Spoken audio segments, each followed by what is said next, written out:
That was a clip from MarioMan47's Deltarune Chapter 2 World Record Speedrun, where after interacting with KK from Sweet Cap'n Cakes, he manages to completely skip one of Chapter 2's major areas, the Cyber City, and go straight to Queen's Mansion, which is the final area of the game. This skip was able to save runners 17 whole minutes from Deltarune speedruns, due to it being able to skip 2 boss fights with Birdly, many cutscenes with Queen, and multiple annoying mouse rooms. But how are runners able to figure out this trick and use it to their advantage? This is the story of Deltarune Chapter 2's Mansion Warp, the biggest skip in the game's history.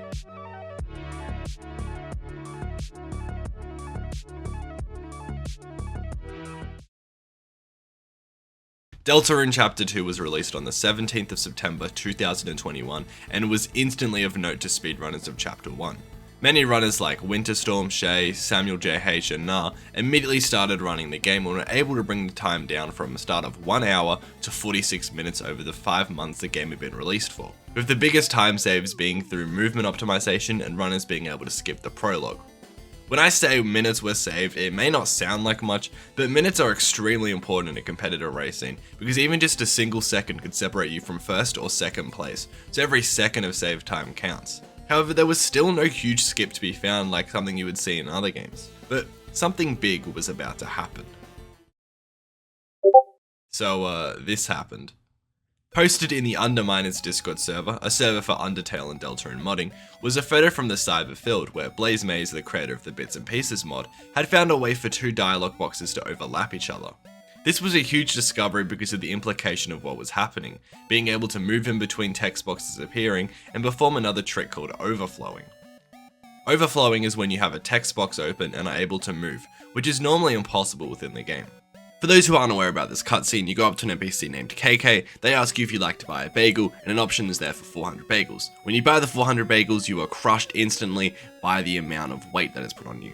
This goes to a black screen that fades out, then fades back in, and you get back to the game, you're still fine, you just can't carry that many bagels. Blaze had left their Switch off in the home menu and went back to Deltarune during this cutscene, which allowed this to happen.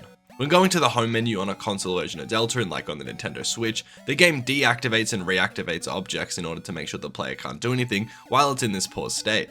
However, the 400 bagels cutscene deactivates the NPC in order to avoid you being able to move.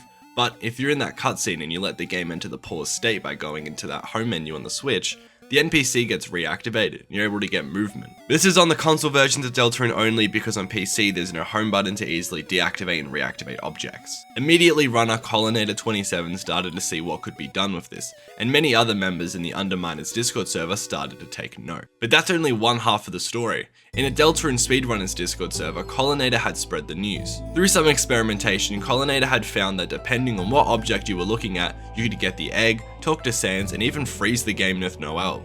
But what Blaze had found was just assumed to be stuck on the Nintendo Switch version and linked to the sleep mode on that console. But a discovery was made that found that the overflow was actually possible on the PC version of the game. So over the next few hours, many runners would experiment with trying to get the correct text to appear for the Mansion Warp, making some pretty unexpected combinations along the way. And all was fun. Until one message from Rich Connor GMN changed everything. Rich Connor GMN had done it, and was the first ever person to perform Mansion Warp, with other runners like Shay quickly following. The way that it works is that you regain movement after the just kidding text box for 2 frames, meaning that you've got 2 frames to interact with everything around you.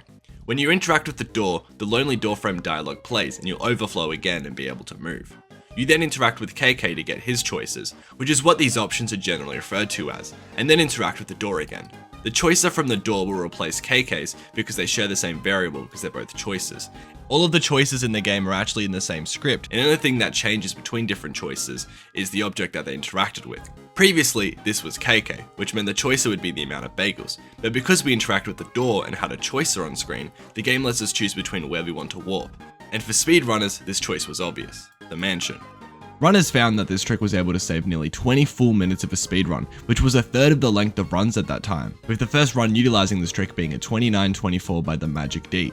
As I was teasing earlier, this exploit does have more uses than just Mansion Warp, however, they're mostly just for fun and don't really help us save time. This skip is heavily reliant on what direction you're facing when it happens, as when you have the door choicer on screen, if you're facing any objects, you can have some pretty interesting results.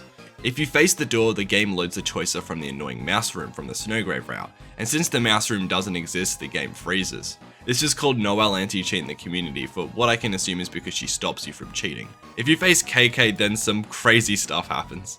The game will load a choicer for the book on humans in the light world, and this is where you can get infinite choices, which can load the egg, spamton dialogue, and more.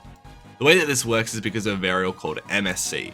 MSC tells the game which ID of the text you want to load and sets MSC to a certain value based on what you interacted with. Choices in Deltarune are split into two blocks in the script text, src_text. The first part being the dialogue up until and including the choicer. The second block is everything that happens in response to that. When a choice dialogue appears, it increases MSC to 1, so I can know what the proper response is. In the scr_text script, the MSC value will change based on choices and responses. When we've got two choices open at once, which in this case is the KK Bagels one and the book on humans and monsters, which is the next choicer in the script, MSC goes up by 1 twice, which skips the response and goes to the next choice, and this cycle pretty much repeats until you're at the end of the script or the game crashes. So why hasn't Toby Fox patched this out yet? He made several updates to Deltarune, but he decided to keep this glitch in? Well, yeah. Throughout Deltarune's lifecycle, Toby has shown nothing but support for speedrunners and glitches. Let's look at wrong warping. Wrong warping is another speedrun trick where you enter a room through an untraditional way and get teleported to that room's default position.